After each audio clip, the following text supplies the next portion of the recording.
सबको good morning.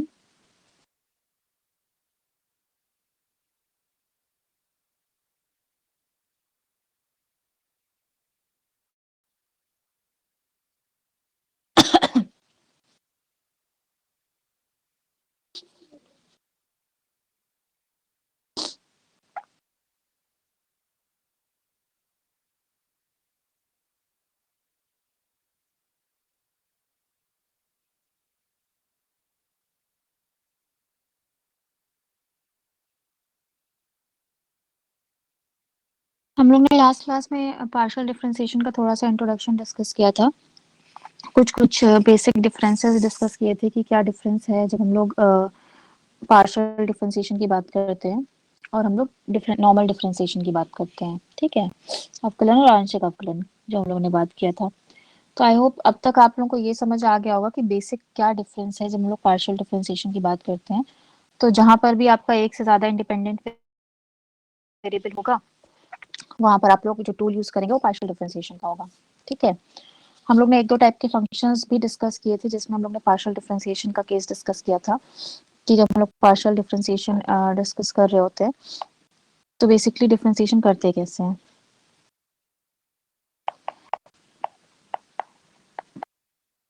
तो हम लोग यूजुअल नोटेशन में जहां पर भी फंक्शंस को लेंगे z is a function of x y के फॉर्म में ही हम डिस्कस करेंगे। फिर अकॉर्डिंगली हम लोग को जहां पर भी कोई नया वेरिएबल इंट्रोड्यूस करना होगा उसके अकॉर्डिंग हम लोग देख लेंगे। बट एक से ज्यादा अगर आपका इंडिपेंडेंट वेरिएबल होता है तो आप कहते हैं कि आपका ये पार्शियल डिफरेंशिएशन अप्लाई होगा।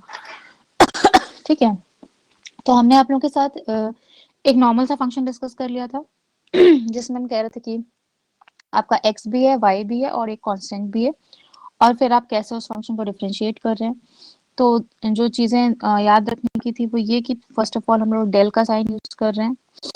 मान लीजिए del z by del y या फिर del z by del x. ठीक है, तो हम लोग पार्शियल में डेल का साइन यूज कर रहे हैं। सेकेंड थिंग, जितने आपके नंबर ऑफ इंडिपेंडेंट वेरिएबल्स होंगे उतनी बार आप उसका फर्स्ट ऑर्डर डिफरेंशिएशन कर रहे हैं। तो अगर टर्म में जो भी आपने इक्वेशन ले रखा है उसमें अगर अलग अलग थे टर्म, मतलब एक्स का टर्म टोटली अलग था, वाई का टर्म टोटली अलग था, तो हम लोगों ने एट अ टाइम हम जिसको डिफरेंशिएट कर रहे हैं बाकी सबको हम कांस्टेंट मान ले रहे थे। अगर कोई ऐसा टर्म था जिसमें एक्स और वाई दोनों एक साथ आ रहे थे तो भी मैंने आप लोगों को बताया कि आप लोग उसको किस तरीके से डील करेंगे। तो आप जिसके लिए डिफरेंशिएट कर रहे हैं आप सिर्फ उसी को डिफरेंशिएट करेंगे और बाकी सबको एज इट इज लिख देंगे। ठीक है, तो ये हो गया नॉर्मल जब हम लोग डिफरेंशिएशन इस तरह की डिस्कस कर रहे हैं।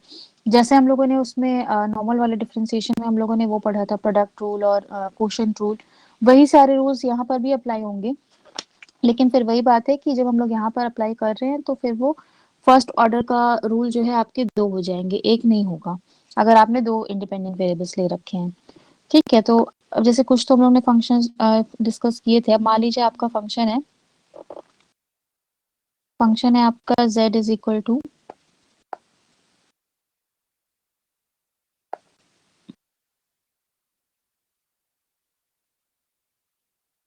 x+4 into 2x+5y। अगर आपका ये फंक्शन है तो जैसे आपका नॉर्मल डिफरेंशिएशन में प्रोडक्ट रूल लग रहा था वैसे ही यहाँ पर भी प्रोडक्ट रूल लगेगा। मतलब हम लोग मान लीजिए इस वाले पार्ट को u कह सकते हैं और इस वाले पार्ट को हम v कह सकते हैं। ठीक है, तो ये फॉर्म है जैसे मान लीजिए कि z is the function z is equal to u into v।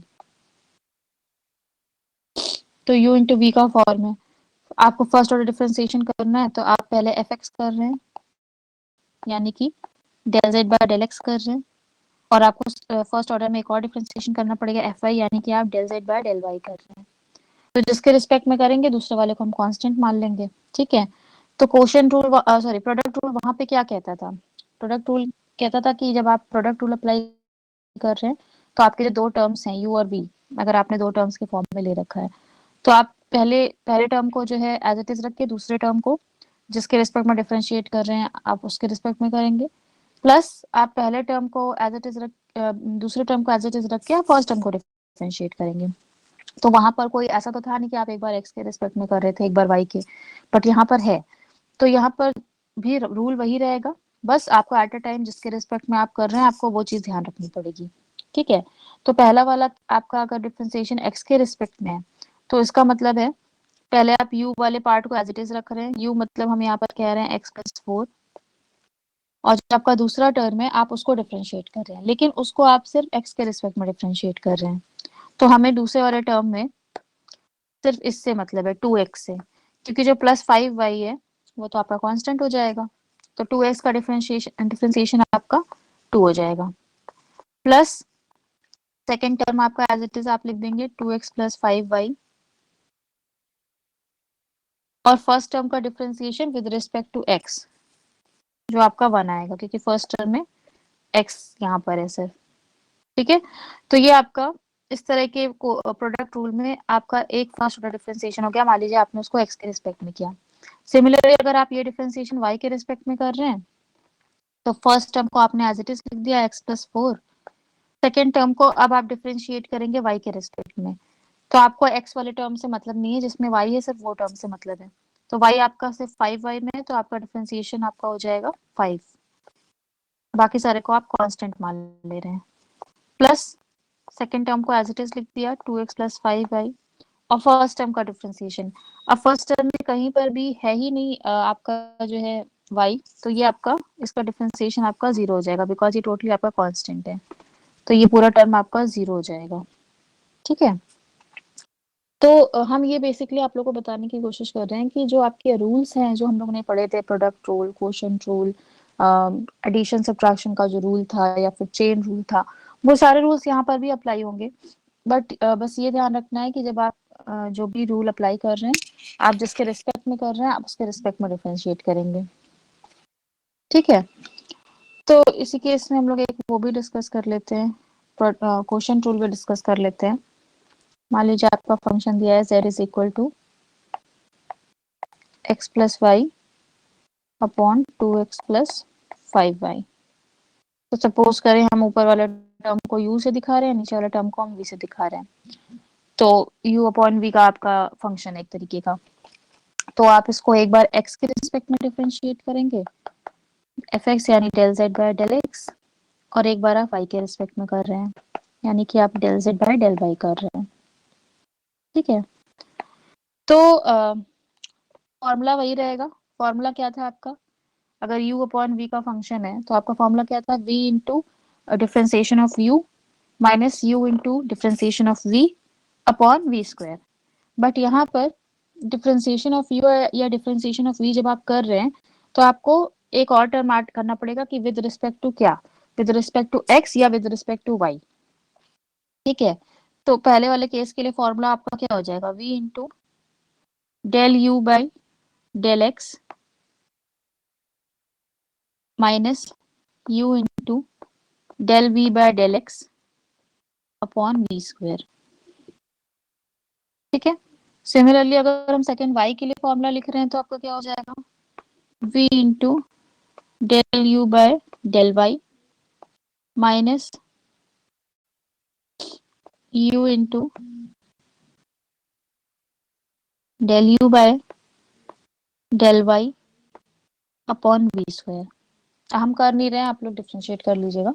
Basically बस आपको ये बता रहे हैं कि आपको अगर आपने ये दो इंडिपेंडेंट वेरिएबल्स हैं तो आपको दो फर्स्ट ऑर्डर डिफरेंशिएशन करने पड़ेंगे, और वो चाहे फिर कोई भी केस हो, आपका प्रोडक्ट रूल अप्लाई हो रहा हो, क्वोशंट रूल अप्लाई हो रहा है, कोई भी केस हो, आपको वो चीजें करनी पड़ेंगी कि आपको उतनी बार डिफरेंशिएट आप कर रहे हैं। ठीक है, तो ये बेसिक बस आपको हम एक तरीके से बता रहे थे कि आप लोग कैसे करेंगे डिफरेंशिएशन।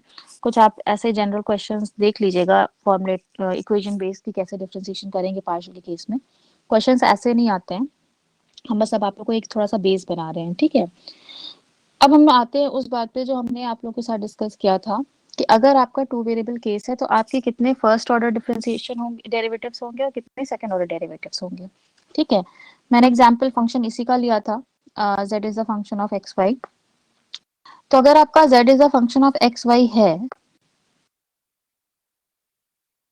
अगर आपका z is a function of x y है, तो हम लोगों ने लास्ट क्लास में क्या डिस्कस किया था कि इसमें अगर आपके दो इंडिपेंडेंट वेरिएबल्स हैं तो आपके फर्स्ट ऑर्डर डिफरेंशिएशन कितने होंगे, दो होंगे। फर्स्ट ऑर्डर डेरिवेटिव्स कह लेते हैं, फर्स्ट ऑर्डर के दो डेरिवेटिव्स होंगे आपका। Del z by del x, जिसको हम एफ एक्स भी बोल रहे हैं, एंड आपका del z by del y, जिसको हम लोग एफ वाई भी बोल रहे हैं। और हमने आपसे कहा था कि सेकेंड ऑर्डर डेरिवेटिव्स कितने होंगे? सेकेंड ऑर्डर डेरिवेटिव्स आपके 4 होंगे, मैंने कहा था आप लोगों को। 2 प्योर डेरिवेटिव्स होंगे और 2 आपके क्रॉस डेरिवेटिव्स होंगे। ठीक है, तो प्योर डेरिवेटिव्स मान लीजिए कि आप कह रहे हैं एफ एक्स एक्स और या फिर एफ वाई वाई। तो एफ एक्स एक्स का क्या मतलब था? जो आपने पहले del z by del x निकाला है, उसको फिर से एक्स के रिस्पेक्ट में डिफरेंशिएट कर रहे हैं, यानी ये आपका हो जाएगा del two z by del x to.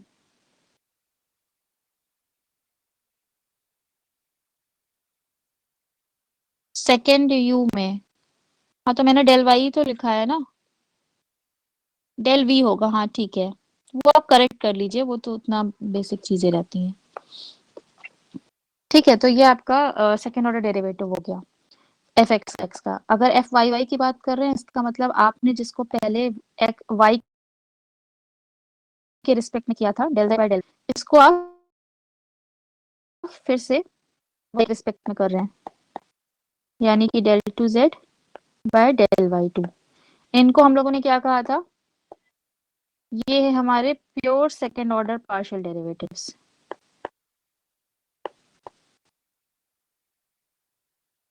ठीक है, और इसी के साथ मैंने 2 और डेरिवेटिव्स डिस्कस किए थे, जो कि थे आपके cross second order partial derivatives, जिसमें हमने कहा था कि एक आपका हो सकता है एफ एक्स वाई और दूसरा हो सकता है आपका F Y x. F x Y का मतलब है पहले आपने फंक्शन को वाई के रिस्पेक्ट पे किया होगा और फिर जो आया होगा आपने उसको एक्स के रिस्पेक्ट में किया होगा, यानी आप अगर इसको लिखेंगे तो लिखेंगे del two z del x del y. F Y x का क्या मतलब है? पहले आपने फंक्शन को एक्स के रिस्पेक्ट में किया होगा और जो आया होगा उसको आपने वाई के रिस्पेक्ट में किया होगा, यानी फंक्शन आपका सेकंड पार्शियल डेरिवेटिव क्या है? Del two z upon del y del x. तो ये जो आपके थे, ये थे आपके cross second order partial derivatives. ठीक है, हम क्यों ये आपसे रिपीट करवा रहे हैं? क्योंकि अभी हम लोग फंक्शंस डिस्कस करेंगे, इक्वेशंस, जहाँ पे आपको ये सारे डेरिवेटिव्स वर्कआउट करने पड़ेंगे। पहले बेसिक वर्किंग डिस्कस करेंगे, फिर कुछ और उसपे से कंक्लूजन्स ड्रॉ करेंगे। ठीक है, अच्छा, इसमें जो हम लोग cross second order partial derivatives निकालते हैं, तो आप चाहे किसी भी फंक्शन का cross partial second order derivative निकाल लीजिए, चाहे आप एफ एक्स वाई निकालिए, चाहे एफ एफ वाई एक्स निकालिए, हमेशा एफ एक्स वाई आपका एफ वाई एक्स के बराबर होता है। ये आप कह सकते हैं एक तरीका भी है क्रॉस चेक करने का कि आपने जो निकाला है वो सही निकाला है कि नहीं।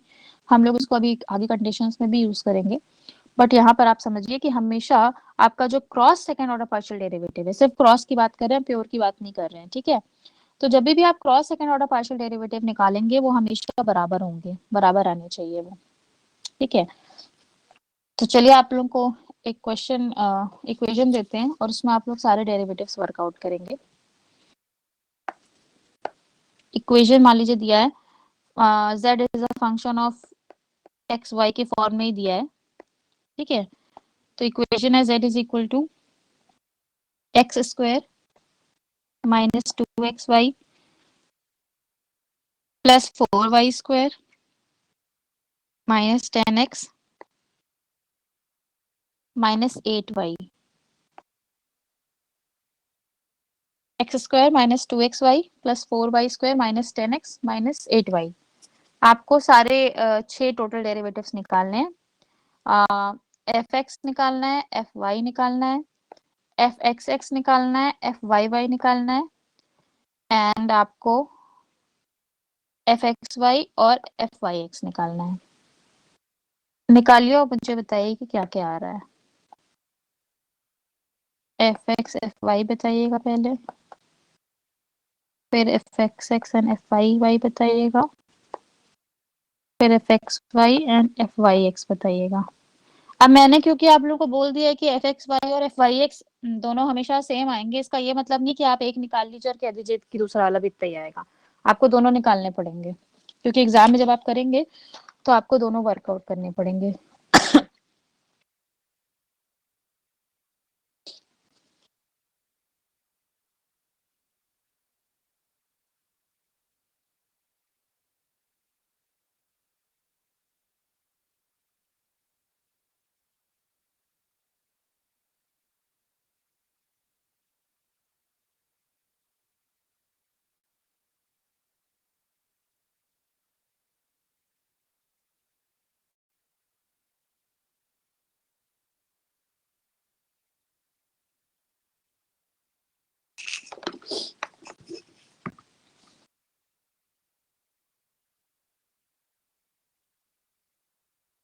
एफ एक्स और एफ वाई आ गया किसी का?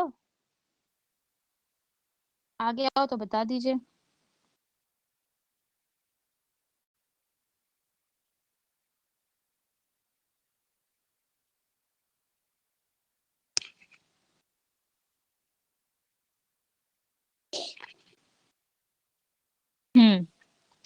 2x minus 2y minus 10।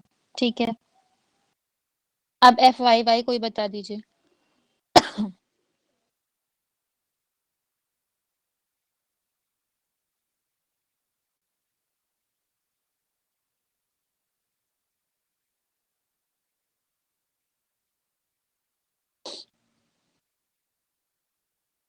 -2x + 8y - 8। ठीक है,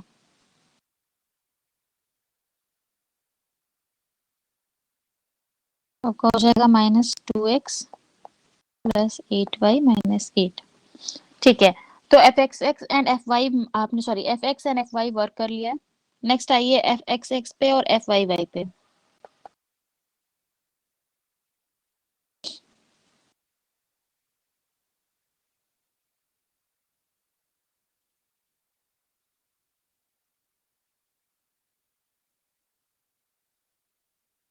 ठीक है, एफ एक्स एक्स आपका 2 आ रहा है, एफ वाई वाई आपका 8 आ रहा है। ठीक है, अब आइए F x y and F Y x पे। एफ एक्स वाई के लिए मतलब आपने पहले फंक्शन को y के रिस्पेक्ट में किया होगा, ये वाला। अब इसको आप x के रिस्पेक्ट में कर दीजिए।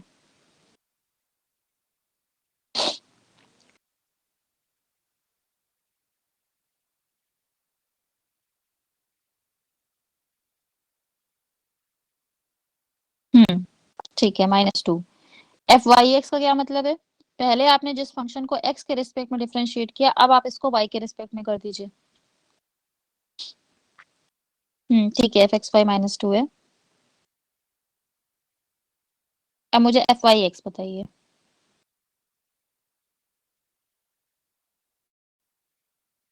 हम्म तो देखिए, मैंने आप लोगों को बोला था जो क्रॉस पार्शियल डेरिवेटिव्स हैं वो सेम आते हैं हमेशा। तो आपका F x y and F Y x बराबर है। अच्छा, इसमें जो है इस तरह के क्वेश्चंस आते हैं आप लोगों को। क्वेश्चन कहता क्या है, कि आपको एक इस तरह का एक फंक्शन दे दिया और कहता है कि फाइंड द क्रिटिकल पॉइंट्स। आपको critical find points find out करने होते हैं। क्रिटिकल पॉइंट्स का मतलब मैक्सिमा है या मिनिमा है। And test for the relative maxima या minima of the function. Question आपसे कहता है कि आप जो है फाइंड आउट करिए, क्रिटिकल पॉइंट्स फाइंड आउट करिए, और जो पॉइंट्स आएंगे उस पर चेक करिए कि आपका फंक्शन मैक्सिमा है या मिनिमा है। ठीक है, तो अभी आपको मैक्सिमा मिनिमा के कंडीशंस डिस्कस करते हैं। उसके बाद हम लोग इस तरह के थोड़े से क्वेश्चंस डिस्कस करेंगे। ठीक है, ये एक बेसिक सा बस आपने आपको इक्वेशन दिया था ताकि आप लोग सारे डेरिवेटिव्स वर्कआउट कर सके। बस इसको, ये एक तरीके से एप्लीकेशन है जो आप लोगों को आगे करना है। तो अभी फॉर द टाइमिंग बस इतना ही समझिए। आप लोग इस तरह में यहाँ तक नहीं आता है, इसमें आपको आगे मैक्सिमम मिनिमम के कंडीशंस भी प्रूव करने होते हैं। बेसिक जो क्वेश्चंस हैं हम अभी उनको ही डिस्कस कर रहे हैं। तो इनको डिस्कस करते हैं, थोड़े से मैक्सिमम के कंडीशन सब आप डिस्कस करते हैं जब हम लोग पार्शियल डिफरेंशिएशन में डिस्कस कर रहे हैं। ठीक है,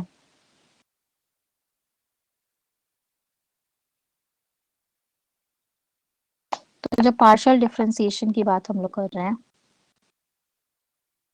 और मैक्सिमम मिनिमा की कंडीशंस उसमें हम लोग डिस्कस कर रहे हैं।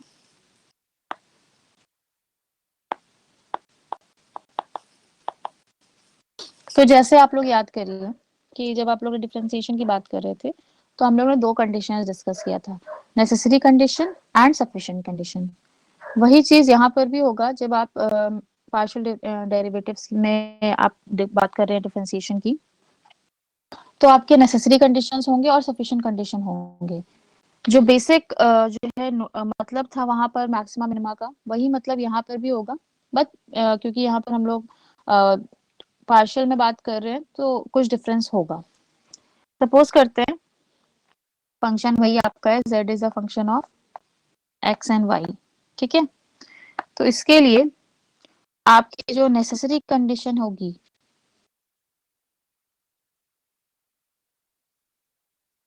मैक्सिमा या मिनिमा के केस में, अब B it partial differentiation B it differentiation, जो नेसेसरी कंडीशन होती है वो ये होती है कि फर्स्ट ऑर्डर डिफरेंशिएशन आपका जीरो होना चाहिए। अब क्योंकि हम लोग यहाँ पर पार्शियल डेरिवेटिव्स में डील कर रहे हैं तो आपके दो फर्स्ट ऑर्डर डेरिवेटिव्स होंगे, तो यानी आपकी दो फर्स्ट ऑर्डर की नेसेसरी कंडीशंस होंगी अगर हम यहाँ पर दो इंडिपेंडेंट वेरिएबल्स की बात कर रहे हैं। तो पहला आपका कहता है एफ एक्स यानी कि del z by del x should be equal to zero. दूसरा कहता है कि आपका एफ वाई यानी कि del z by del y should be equal to zero. तो वो जो बेसिक नोटेशन है कि इक्वल टू जीरो या greater than zero less than zero, उसमें नहीं चेंज हो रहा है, वो वही रहेगा। ठीक है, तो जब आप नेसेसरी कंडीशन की बात कर रहे हैं, चाहे आप मैक्सिमा की बात कर रहे हो चाहे आप मिनिमा की बात कर रहे हो, फर्स्ट ऑर्डर कंडीशन आपकी हमेशा इक्वल टू जीरो आएगी। अब नेक्स्ट है आपकी सेकेंड ऑर्डर कंडीशन, जो कि हम लोग कह रहे थे कि आपकी सफिशिएंट कंडीशन है। ठीक है, तो सफिशिएंट कंडीशन जब हम लोग बात कर रहे हैं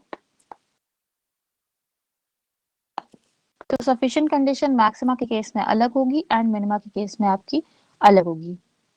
ठीक है, तो वहां पर जब हम लोग डिफरेंशिएशन में बात कर रहे थे, तो अगर second order condition less than zero थी तो हम लोग क्या कह रहे थे, क्या था वो, मैक्सिमा था या मिनिमा था फंक्शन, अगर लेस देन जीरो थी तो।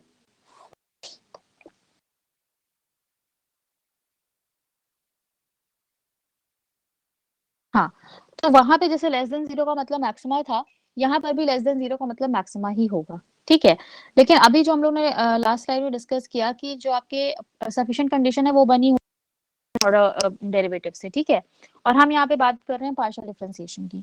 और हम लोग ये डिस्कस कर चुके हैं कि पार्शियल डिफरेंशिएशन के केस में आपकी जो सेकेंड ऑर्डर की कंडीशंस होती हैं वो आपकी चार होती हैं। यहाँ पे प्योर आपके जो डेरिवेटिव्स होते हैं, pure second order partial derivatives और आपके cross second order partial derivatives, तो कंडीशंस भी उसके अकॉर्डिंग ही होंगी। एक जो आपकी तीसरी मान लीजिए मैं कंडीशन कह दूं, तो वो पहले तो आपका वही एफ एक्स एक्स होगा जो कि आपका del two z by del x two should be less than zero, अगर आप मैक्सिमा की बात कर रहे हैं। मैक्सिमा लिख देते हैं यहाँ पे जब आप मैक्सिमा की बात कर रहे हैं। ठीक है, या फिर अगर हम एफ वाई वाई की बात कर रहे हैं तो del two z by del y two should be less than zero. तो ये तो वही कंडीशंस हैं जैसे आप लोगों ने वहां पे पढ़ी थी डिफरेंशिएशन में, बस यहाँ पर एक की जगह दो हैं क्योंकि हमारे दो इंडिपेंडेंट वेरिएबल्स हैं। आते हैं एक और कंडीशन पे जिसको हम लोग क्रॉस पार्शियल डेरिवेटिव से बनाते हैं, जिसमें हम कहते हैं ये पांचवी कंडीशन हो सकती है, जिसमें हम कहते हैं कि एफ एक्स एक्स जो आएगा into f Y y should be greater than f x Y का होल स्क्वायर। अब यहाँ पे आप अंदर ब्रैकेट में एफ एक्स वाई लिखें या आप एफ वाई एक्स लिखें, एक तरीके से ये आप लिख सकते हैं कि F x Y into F Y x, आप ये भी लिख सकते हैं। क्यों हम ऐसा कह रहे हैं, बिकॉज एफ एक्स वाई और एफ वाई एक्स तो सेम ही है। तो अगर F Y X is equal to F x Y, तो हम ये लिख सकते हैं कि एफ एक्स वाई का whole square is equal to F Y x का whole square is equal to F x Y into F Y X लिख सकते हैं, क्योंकि दोनों की वैल्यूज तो सेम ही आनी है। तो इसलिए मैंने यहाँ पर फॉर सिंप्लिसिटी एक ही चीज लिखी है, अब आप चाहे जैसे भी इसको लिख लीजिए। आप यहाँ पे एफ एक्स वाई का होल स्क्वायर लिखें, आप यहाँ पे एफ वाई एक्स का होल स्क्वायर लिखें, या फिर यहाँ पर आप लिखें f x Y into F Y x. आपको वैल्यू सेम ही मिलनी है, बिकॉज हम लोग ये कंडीशन जब लगाएंगे तो न्यूमेरिकल वैल्यूज पर लगाते हैं। ठीक है, तो आपकी जो फिफ्थ कंडीशन है वो ये कहती है कि जो मल्टीप्लिकेशन है pure second order partial derivatives का, यानी F x x and F Y Y का, that should be greater than the multiplication of the cross partial derivatives या फिर the square of any cross derivative.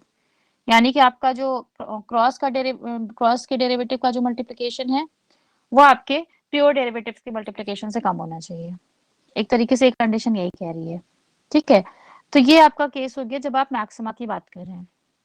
Sufficient conditions जब हम लोग minima में discuss कर रहे हैं तो आपकी थर्ड कंडीशन क्या हो जाएगी, f x x is equal to del two z by del x two should be greater than 0।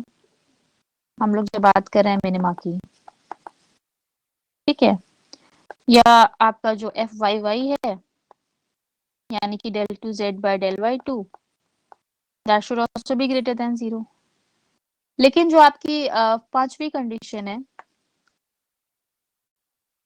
Fifth condition है जो हमने यहाँ पर लिखी थी, वो चाहे आप मैक्सिमा की डिस्कस करें चाहे आप मिनिमा की डिस्कस करें वो सेम होती है। यानी मिनिमा के केस में भी f x x into F Y y should be greater than f x Y का होल स्क्वायर। ये कंडीशन एक तरीके से इसका सफिशिएंट कंडीशन में बहुत सिग्निफिकेंस नहीं है, हम लोग यूज जरूर करते हैं, क्योंकि आप चाहे आप इसको मैक्सिमा में आप ये कंडीशन रीड कर रहे हो चाहे आप मिनिमा में रीड कर रहे हो, ये कंडीशन आपको देने तो सेम रिजल्ट वाली है, तो इसलिए इससे आप सेग्रीगेशन नहीं कर सकते। ऑल्दो जब आप लोग बुक्स वगैरह में इसको पढ़ते हैं तो उसको सफिशिएंट कंडीशन में ही डिस्कस करते हैं, बट एक्चुअली बाय नेचर ये एक तरीके से नेसेसरी कंडीशन में होनी चाहिए। बट हम लोग सेकंड ऑर्डर पार्शियल डेरिवेटिव्स के साथ डील कर रहे हैं, और एक ये बेसिक जो है एक्सप्लेनेशन के साथ है कि हाँ आपका जो सेकंड ऑर्डर प्योर डेरिवेटिव्स का मल्टीप्लिकेशन है वो आपका ज्यादा होना चाहिए क्रॉस डेरिवेटिव के मल्टीप्लिकेशन से। तो ये वाली कंडीशन एक तरीके से बस आपको नेम सेक के लिए करनी होगी, इसका सिग्निफिकेंस बहुत नहीं है। मेन सिग्निफिकेंस आपका थर्ड और फोर्थ कंडीशन का ही है, चाहे आपका मैक्सिमा का केस हो चाहे आपका मिनिमा का केस हो। लेकिन इसका ये नहीं मतलब है कि आप फिफ्थ कंडीशन करेंगे नहीं, आपको फिफ्थ कंडीशन दिखानी पड़ेगी। आपको एक तरीके से आप प्रूव कर रहे हैं कि फिफ्थ कंडीशन भी सेटिस्फाई हो रही है। ठीक है, तो आई थिंक इसमें तो कोई कंफ्यूजन आप लोगों को नहीं होगा, क्योंकि जैसा हम लोग उसमें डिस्कस करते थे डिफरेंशिएशन में वैसा ही डिस्कशन है यहाँ पे। बस आपका एक की जगह दो दो हो जा रहे हैं डेरिवेटिव्स, बिकॉज हम यहाँ पे पार्शियल के केस में टू इंडिपेंडेंट वेरिएबल के केस के साथ डील कर रहे हैं। ठीक है, तो ये कंडीशंस आप जो है माइंड में रखिए। अब हम लोग इसी कंडीशंस के बेस पे ऐसे क्वेश्चंस डिस्कस करते हैं जो आते हैं एग्जाम में, कि आपके लॉन्ग में तो नहीं आएंगे बट पार्ट में करके आ सकता है कि एक पार्ट में ये पूछ लिया दूसरे पार्ट में कुछ और पूछ लिया। ठीक है, तो क्वेश्चन आपसे क्या क्या सकता है, क्वेश्चन इस तरीके से आ सकता है कि find the critical points. Critical points का मतलब होता है मैक्सिमा या मिनिमा वाले पॉइंट्स। ठीक है, यानी कि वो फंक्शन किस पॉइंट पर मैक्सिमा है या मिनिमा है, किस पॉइंट पर मैक्सिमा या मिनिमा का मतलब है कि आपको एक्स या वाई की वैल्यू फाइंड आउट करनी पड़ेगी। ठीक है, तो find the critical points and test for the relative maxima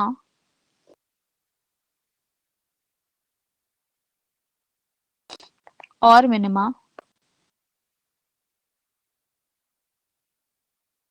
of the following function।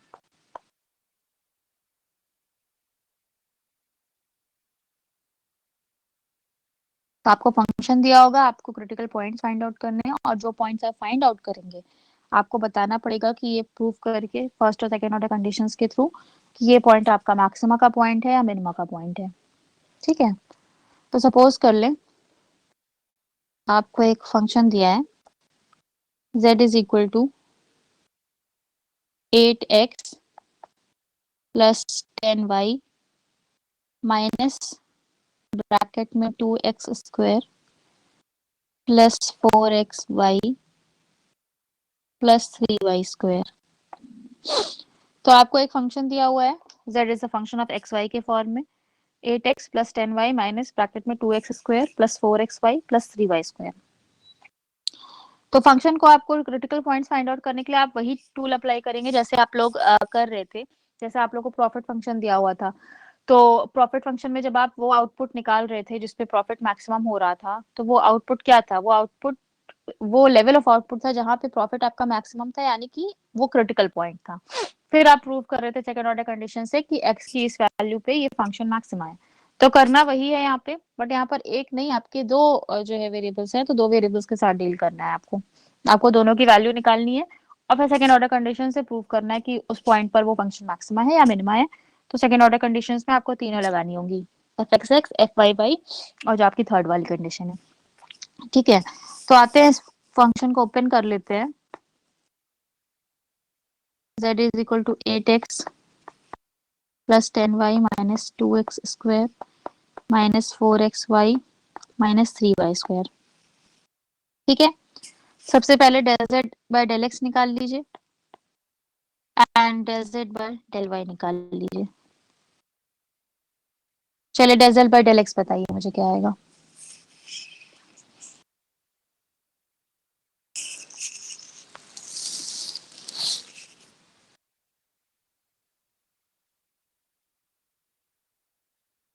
हाँ, 8 minus 4x minus 4y।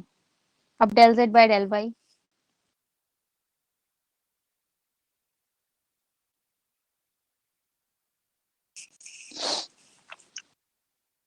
10y होगा शोभा, y तो चला जाएगा ना।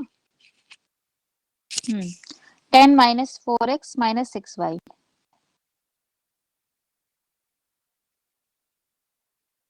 और फर्स्ट ऑर्डर कंडीशन है ये, ठीक है, del z by del x और del z by del y। तो by rule first order condition क्या होनी चाहिए? इक्वल टू जीरो होनी चाहिए। तो करिए इन दोनों कंडीशंस को इक्वल टू जीरो। ये जो आपको मिले ये क्या है? ये आपके टू साइमल्टेनियस इक्वेशंस हैं।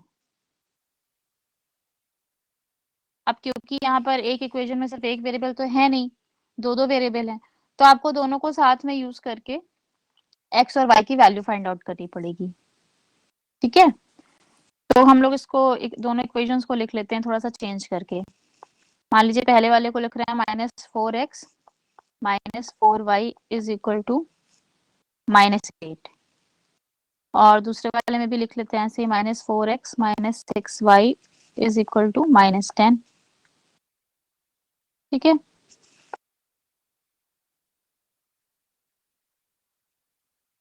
तो ये तो आपका कैंसिल हो जाएगा, बचेगा आपका 2y इज इक्वल टू 2 या y इज इक्वल टू 1। अब y इज इक्वल टू 1 अगर आ गया है तो आप x की वैल्यू भी निकाल लीजिए कि x की क्या वैल्यू आ रही है किसी भी एक इक्वेशन में रख के, और बताइए x की वैल्यू क्या आ रही है। हम्म तो आपका y भी आपका 1 के बराबर है और x भी आपका 1 के बराबर है। ये आपने फर्स्ट ऑर्डर कंडीशन से फाइंड आउट किया है। अब आपका काम है सेकंड ऑर्डर कंडीशन लगाना। तो सेकंड ऑर्डर कंडीशन लगाइए, del two z by del x two, देखिए क्या आ रही है, और del two z by del y two, देखिए क्या आ रहा है।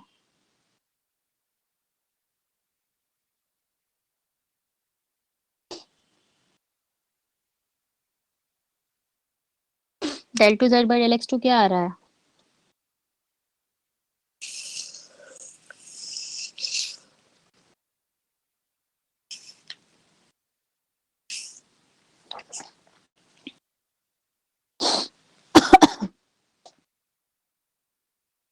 -4।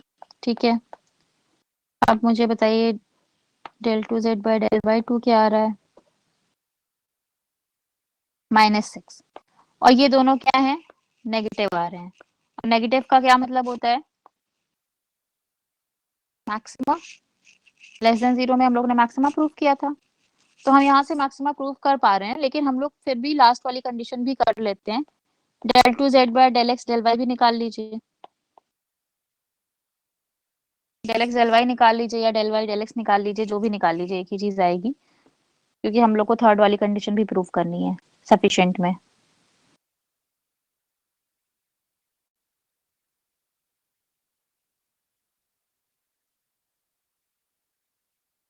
Del two z by del x del y निकालिए, मुझे बताइए क्या आ रहा है।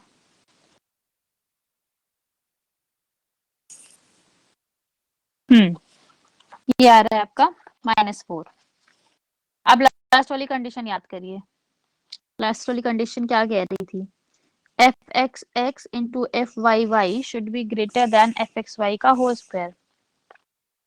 तो आपका एफ एक्स एक्स आया है -4, एफ वाई वाई आया है -6, और इसका -4 का हमें होल स्क्वायर करना है। यानी F x x into F Y y should be greater than f x Y का होल स्क्वायर। यानी -4 into -6 should be greater than -4 का होल स्क्वायर। ठीक है, एक कंडीशन प्रूव हो रही है। तो आप कहेंगे कि हाँ ठीक है, आपका जो कंडीशन जो एक्स और वाई की वैल्यूज हैं at x is equal to 1 and y is equal to 1, ये फंक्शन मैक्सिमा दिखा रहा है। तो आपने क्रिटिकल पॉइंट्स फाइंड आउट कर लिए। क्रिटिकल पॉइंट्स क्या है? एक्स इज इक्वल टू 1 और वाई इज इक्वल टू 1, ये आपके क्रिटिकल पॉइंट्स हैं। और आपने टेस्ट कर लिया कि इन पॉइंट्स पर ये फंक्शन मैक्सिमा है या मिनिमा है। तो फंक्शन आपका क्या निकला? मैक्सिमा निकला। ठीक है, एक और आप लोगों को देते हैं क्वेश्चन इसकी इसी तरह का। इस बार आप लोग खुद से करिएगा।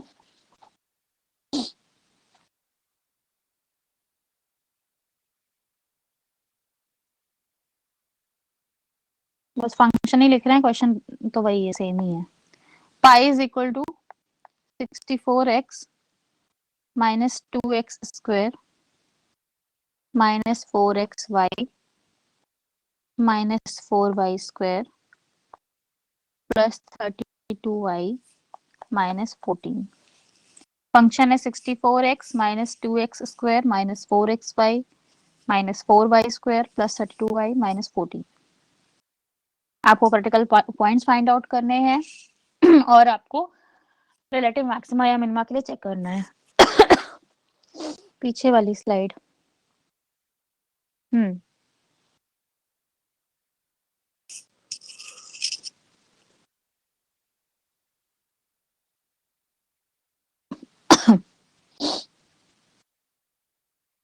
ठीक है,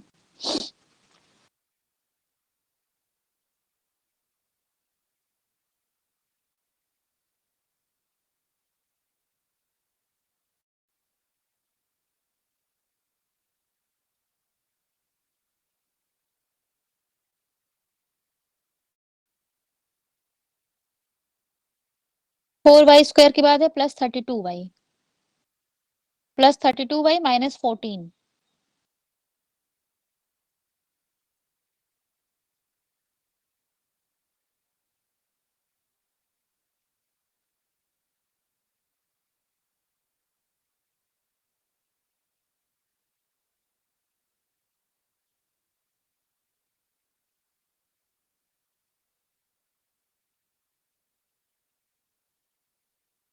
del z by del x, ठीक है। 64 माइनस 4x माइनस 4y, ठीक है।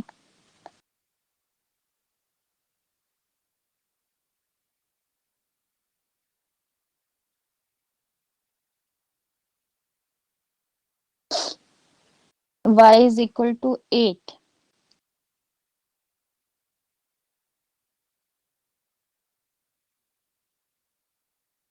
नमिता, आप अपना y चेक कर लीजिए, मेरा तो ये नहीं आ रहा। दूसरा आप लोग क्या बता रहे हैं? -4x minus 8y plus 32। हाँ ठीक है, -4x minus 8y plus 32। Shubham, आप इसको प्रॉफिट फंक्शन भी समझ सकते हैं। मैंने तो आप लोगों को सिर्फ टेस्ट करने के लिए दिया है। यहाँ पे अगर वो प्रॉफिट फंक्शन है भी तो उसका कुछ सिग्निफिकेंस नहीं है।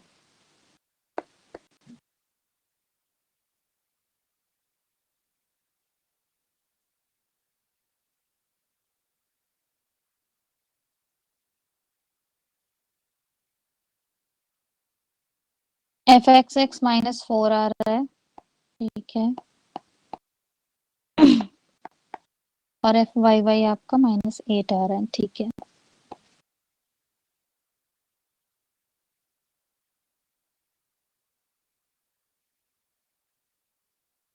मान लीजिए आप z बना दीजिए। सॉरी, मैंने यहाँ z लिख दिया। अच्छा ठीक है, इसीलिए आप पूछ रहे थे। आप पाई लिख दीजिए सब जगह, पाई ही लिखिए। वो मुझे ध्यान नहीं था। मुझे ध्यान था जेड का, इसलिए मैंने जेड लिख दिया। आप लोग फंक्शन जो दिया होगा वही लिखिएगा, ठीक है।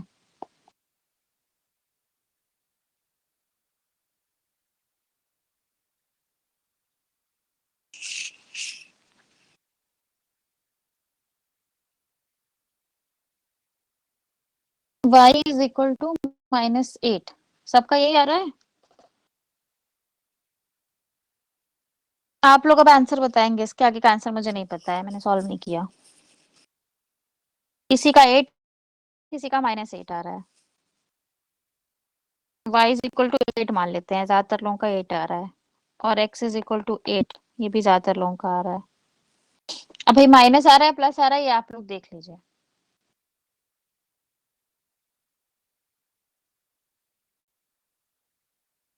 क्योंकि वो वाला जो पार्ट है वो तो आप लोगों ने मैथमेटिक्स में पढ़ा होगा, वो तो इसमें इकोनॉमिक्स का कोई लेना देना नहीं है। सिंपल एलिमिनेशन मेथड अप्लाई कर लियो और देखिए क्या आ रहा है।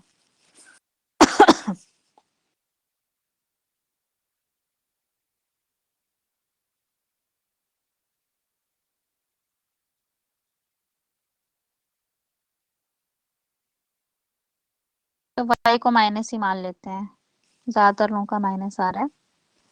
अब जिनका प्लस आया है वो अपना चेक करें। -8 वाले लोग ज्यादा हैं। तो y is equal to -8 and x is equal to 8, ये ठीक है। x भी -8 है।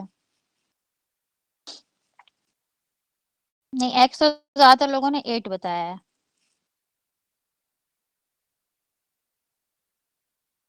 तो फिर ये फिक्स रहा, y इज इक्वल टू -8 और x इज इक्वल टू 8 आ रहा है। कोई कंसेंसस नहीं है आप लोग के में, कोई भी कंसेंसस नहीं है। हम आप लोग मुझसे ही सॉल्व करवाएंगे।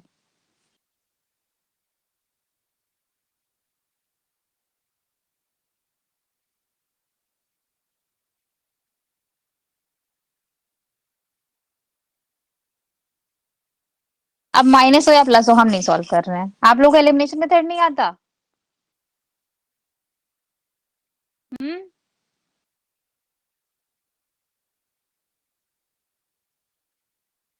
एक नया रिजल्ट आया, x इज इक्वल टू 24। और एक नहीं, दो दो लोगों का आया है, 3 भी हो गए। हम नहीं करेंगे, आप लोगों को एलिमिनेशन मेथड नहीं आता।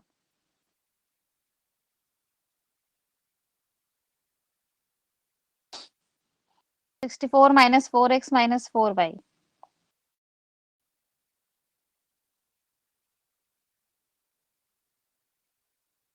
दूसरा क्या था? -4x -8y +32।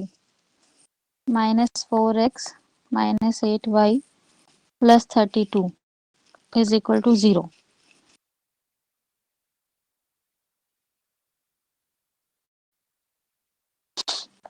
प्लस, एंड ये भी आपका प्लस।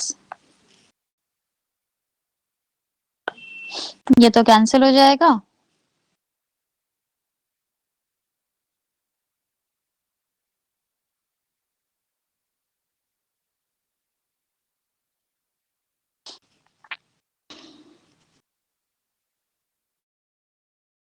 का प्लस 4y। तो 4y इज इक्वल टू -32, तो y इज इक्वल टू -8। अब y इज इक्वल टू -8 है, तो अब x जिसका y इज इक्वल टू -8 आया है, उसका x जो आया होगा हम वही सही मानेंगे। अब हम x के लिए नहीं सॉल्व कर रहे हैं। y is equal to -8। आप लोग मतलब ये बेसिक इतना सा नहीं है कि ये 32 इधर जाएगा तो आपका माइनस हो जाएगा। तो x इज इक्वल टू 8, बस यही सही है। y is equal to -8 and x is equal to 8। और क्योंकि आप ये दिखा रहे हैं कि सेकेंड ऑर्डर कंडीशन इस पर आपकी नेगेटिव आ रही है, तो आप कह रहे हैं कि ये मैक्सिमा है, ठीक है। अब इस पे आप लोग लगाइए थर्ड वाली जो कंडीशन है, क्रॉस वाली। तो आपका मान लीजिए del2z by del x del y कर लेते हैं। तो ये आपका हो जाएगा -4, ठीक है। -4 ही आ रहा है ना। अब ये जो x इज इक्वल टू 24 वाला है, ये आप अपना आंसर चेक करिए, मुझे नहीं पता अब x क्या आ रहा है, आप लोग सॉल्व कर लीजिए। तो क्रॉस आपका आ जाएगा -4 आ रहा है क्रॉस, ठीक है। तो ये आपका आ चुका है ऑलरेडी -4 -8। तो आप लोग कर रहे हैं f x x into F Y y should be greater than f x Y का होल स्क्वायर। तो ये आपका हो जाएगा -4 into -8 should be greater than -4 का होल स्क्वायर।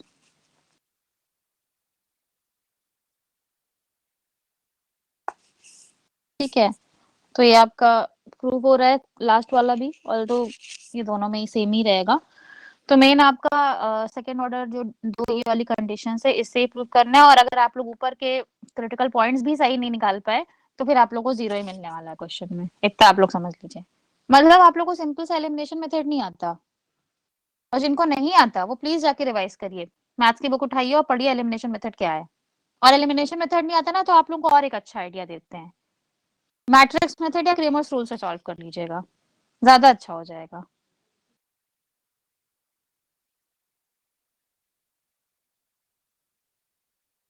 अब 24 होगा तो 24 ही होगा, आप लोग देख लीजिए फिर। आंसर तो आप ही लोग को निकालना है और आप ही लोग को देना है। मैंने y निकाल दिया -8, अब आप लोग x y किसी भी फंक्शन में y की वैल्यू रख के x की वैल्यू निकाल लीजिए, ठीक है।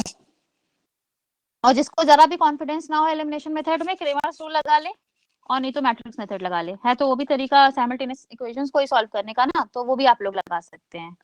आप लोग के पास वैसे भी मैथ्स के पेपर में बहुत टाइम रहता है, एग्जामिनर देख के खुश हो जाएगा कि बच्चे ने कितना ज्यादा एप्लीकेशन यहीं पे कर दिया, तुरंत का तुरंत एप्लीकेशन कर दिया आपने वहां पे।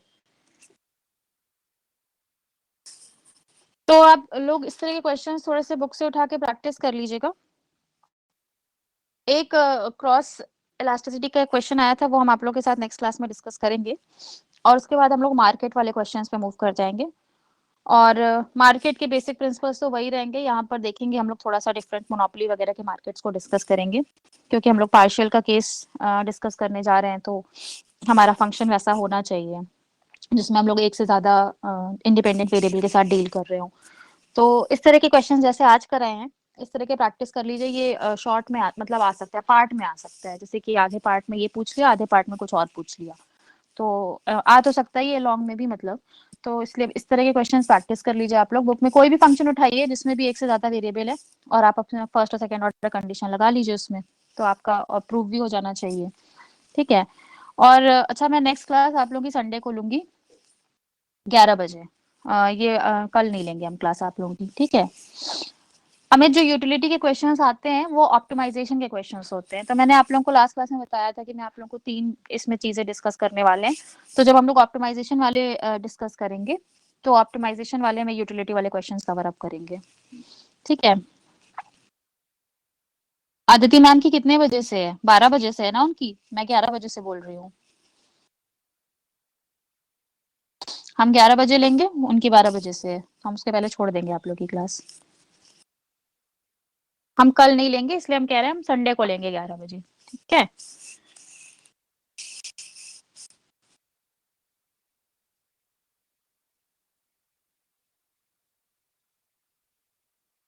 एमए में सब कुछ कंपलसरी है, स्टैटिस्टिक्स मैथमेटिक्स सब कुछ कंपलसरी है, कुछ ऑप्शनल नहीं है वहां पे ड्रॉप करने के लिए।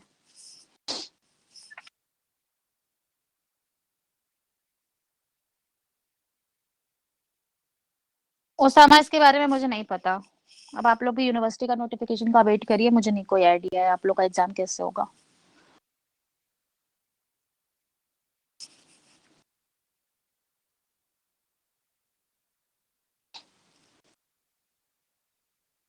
हाँ, नेगेटिव आए तो मैक्सिमा होता है, पॉजिटिव आए तो मिनिमा होता है। ठीक है, हम क्लास ओवर कर रहे हैं, अब मेरी दूसरी क्लास है।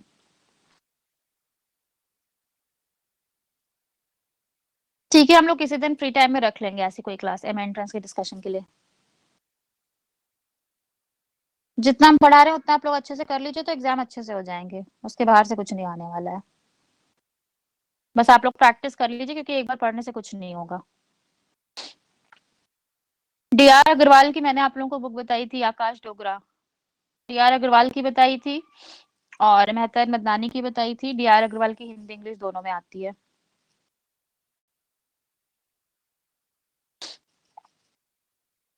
इकोनोमेट्रिक्स अनुभव मास्टर्स का टॉपिक है।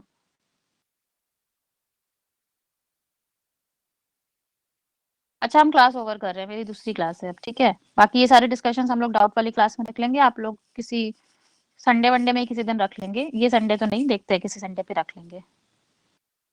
ठीक है।